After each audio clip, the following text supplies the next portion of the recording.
Things just keep getting better for the Atlanta Falcons. In this video, I'll break down the latest news that's helping the Falcons and give you an update on free agency, Day 4. Some big news came out today that made me wonder, did the Falcons take the right approach this offseason? Instead of chasing the biggest names, they focused on getting good deals and finding the best value. It's not the most popular strategy, but so far it seems to be working. And I believe they'll keep finding great value as free agency continues. Now let's talk about today's key updates. First, the Falcons made a smart move by re-signing offensive linemen Storm Norton and Brandon Parker. The standout here is Storm Norton. He's a versatile tackle who can play multiple positions on the offensive line. Keeping him on a team-friendly deal is a big win because depth on the O-line is always important.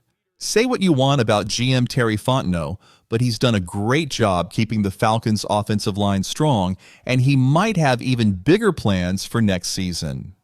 Now for the biggest news of the day, New England Patriots center David Andrews has just been released. Even more interesting, reports say that Andrews and the Falcons have mutual interest in working together. This could be a huge opportunity for Atlanta. If you don't know David Andrews, let me fill you in. He was the center for Tom Brady when the Patriots won their last Super Bowl, the same one where they made that historic comeback against the Falcons. Andrews is the kind of player who just gets the job done.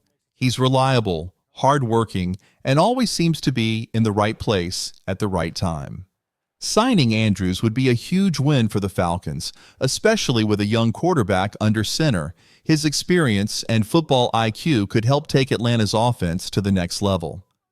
Now, this doesn't mean the team is ready to move on from Drew Dalman completely, but adding Andrews would certainly take some pressure off if Dalman were to leave. As for what a deal might look like, I'd guess it would be in the 2 or 3 year range. If the Falcons can get him on a team-friendly contract, that would be a massive steal. Another interesting factor, Andrews is a Georgia native. He played high school football in the state and later played for the University of Georgia. Coming back to Atlanta might be something he's always wanted, and that could make this deal even more likely. If the Falcons land him, they'll be turning a potential loss into a major win. But what if Andrews doesn't sign with Atlanta? Well, another center became available today, giving the Falcons another potential option. We don't know if they'll pursue him yet, but what we do know is that Andrews and the Falcons have shown real interest in each other. That alone makes this situation one to watch. Another big question for the Falcons, what's the plan for Ryan Nall? Will he be a backup? There are plenty of questions, but also plenty of solutions. Now let's talk about another major update. The Minnesota Vikings are reportedly planning to release former first-round pick Garrett Bradbury. He's a talented center with a lot of potential, but the Vikings just signed a Pro Bowl center, making Bradbury the odd man out. That means he'll soon be available, and Atlanta could take advantage of this opportunity.